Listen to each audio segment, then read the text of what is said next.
A Península Arábica, com seus mais de 3 milhões de quilômetros quadrados de área, até o século VII era uma região bastante insignificante em praticamente todos os aspectos. Para começar, o clima desértico predominante dessas terras não ajudava e as várias tribos que compunham essa região, na sua maioria nômades, eram bem desunidas, tanto política como religiosamente. Então, em suma, nós podemos dizer que haviam apenas 3 aglomerados propriamente urbanos na Arábia: Meca, Yatrib e Taif.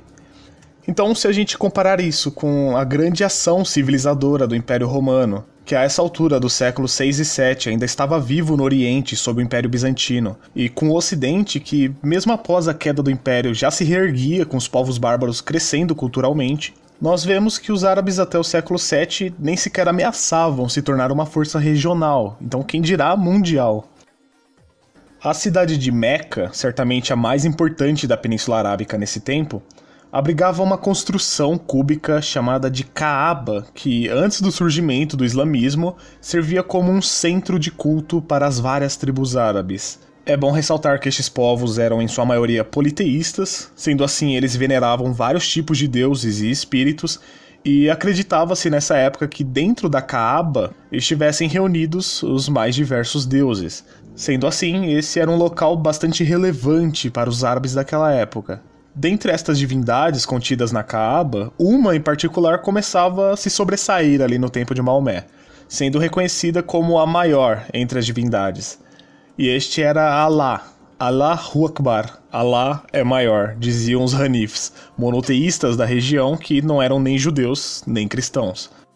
E Maomé, Muhammad em árabe, havia de se tornar o mais bem-sucedido desses Hanifs. Maomé nasceu em Meca por volta de 570 d.C.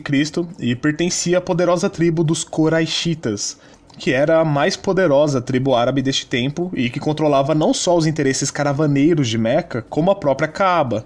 Portanto, nós podemos dizer que Meca era praticamente toda dos Quraishitas. Embora pertencesse a essa tribo tão soberana, Maomé veio de uma família pobre e, para piorar, ficou órfão desde muito cedo. Dessa forma, ele foi educado por seu tio Abu Talib, que também não era lá muito bem de vida. Por isso, Maomé logo se viu obrigado a trabalhar no comércio de caravanas, como era de costume entre os Quraishitas. Daí, ele entrou para o serviço de uma viúva rica chamada Khadija, e rapidamente tornou-se o seu homem de confiança. E nestas viagens de Maomé, vez ou outra, ele encontrava os famosos homens do livro. Eram judeus e também cristãos heréticos ali do Oriente que habitavam os arredores da Arábia. E isso certamente influenciou bastante a formação doutrinária de Maomé, que refletia inquieto dia após dia sobre questões religiosas, obcecado pelo mistério do além. Com 25 anos de idade, Maomé se casou com Khadija e, como ela era muito rica, agora ele estava com a vida praticamente feita e podia seguir tranquilamente sem preocupações materiais. Maomé de início rejeitou completamente todas as lendas árabes que contavam acerca dos ídolos lá, dos deuses, pois para ele essas eram histórias fantasiosas e sem cabimento. Ele procurava um conceito muito mais profundo, uma religião que explicasse com coerência a essência do divino e o sentido da vida. E toda essa angústia de Maomé cessou quando ele julgou estar recebendo revelações da própria fonte divina. Primeiro foram zumbidos que pareciam dizer alguma coisa, mas ele não entendia nada. E com o passar do tempo, ele acreditou ter visões de um ser de luz que vinha à sua presença.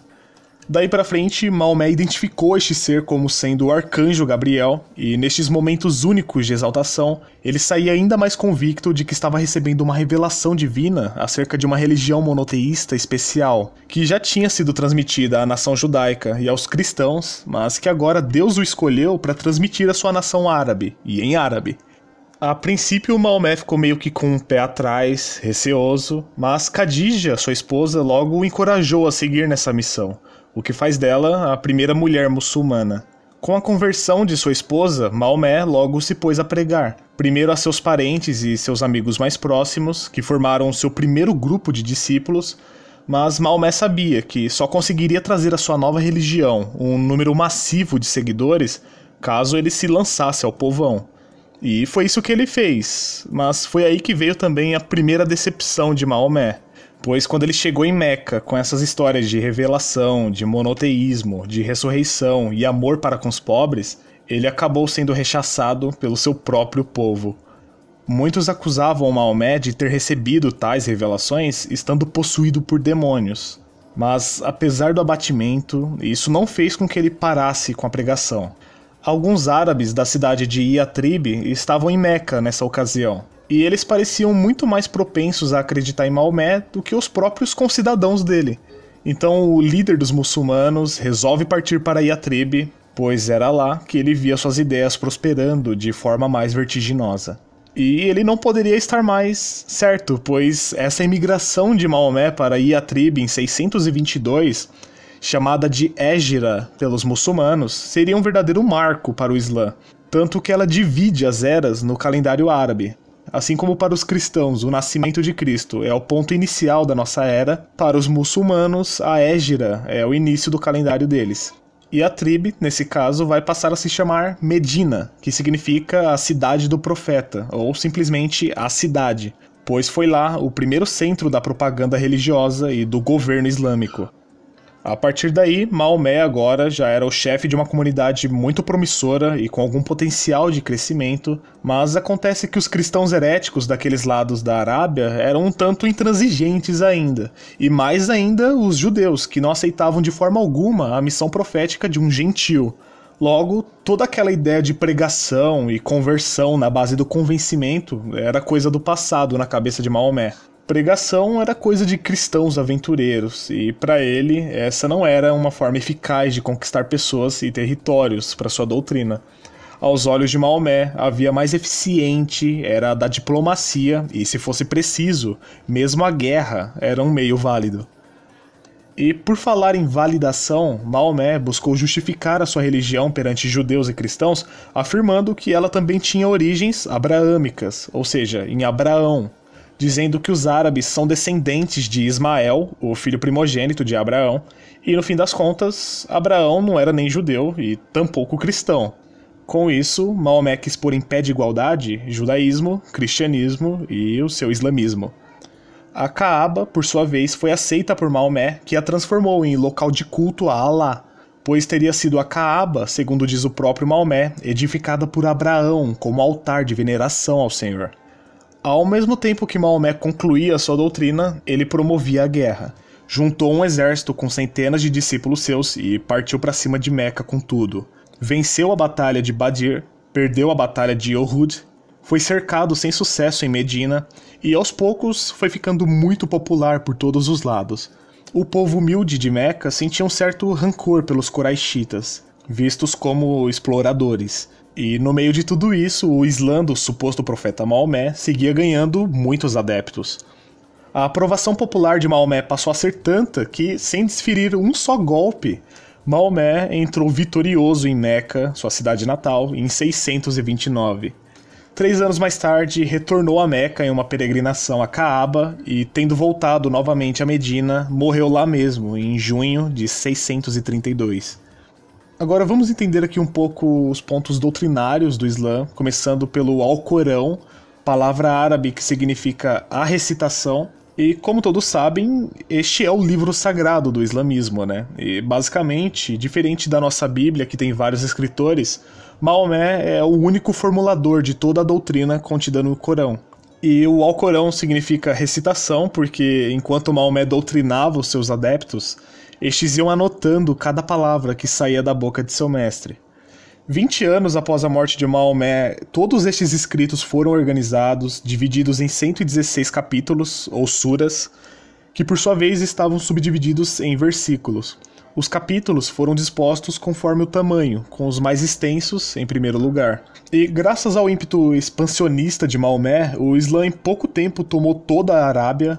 Alá, dali por diante, será o nome de Deus em árabe. Deus este que, depois de escolher uma série de profetas que vão de Adão até Jesus, lhes enviou, por fim, um profeta da sua própria nação, o próprio Maomé. E, assim, essa foi uma abordagem mais histórica, né? Eu ainda pretendo fazer vídeos pra gente entender o que está no cerne do Islã, as correntes principais, a doutrina moral, a fundamentação dessa doutrina, as leis da Sharia e alguns erros no entendimento de Maomé, que fazem dele, no final das contas, um falso profeta, né? Tem de se dizer. E também como se deu essa expansão fenomenal do islamismo para fora da Península Arábica, pois eu já disse aqui, né, algumas vezes que a forma tão veloz com que os maometanos conquistaram o norte da África, a Pérsia, e chegaram até mesmo a tomar uma parte considerável da Europa, é um verdadeiro fenômeno militar, sem precedentes até então. Mas eu termino aqui esse vídeo com uma reflexão. O Islã, na realidade, é um grande emaranhado de velhas crenças advindas do judaísmo e também de um cristianismo deturpado. Que, aliás, foi o que Maomé conheceu do cristianismo, né? Ele conheceu o cristianismo pela boca de uns hereges orientais do Império Bizantino, que vez ou outra trombavam Maomé nas caravanas dele. E ele conheceu mal ainda, mesmo as heresias. Mas pensa assim, ó, se a igreja estivesse melhor representada naquelas terras onde Maomé nasceu, no século VII, se ele tivesse entrado em contato com o verdadeiro cristianismo, e não com o cristianismo distorcido, que foi o que ele conheceu, e se ele tivesse aderido a essa verdade, o quanto será que a igreja não teria prosperado a mais no Oriente e talvez no mundo todo? O destino do mundo seria completamente outro. Muitos confrontos seriam evitados e a vida da igreja na Ásia e na África teria sido muito mais fácil.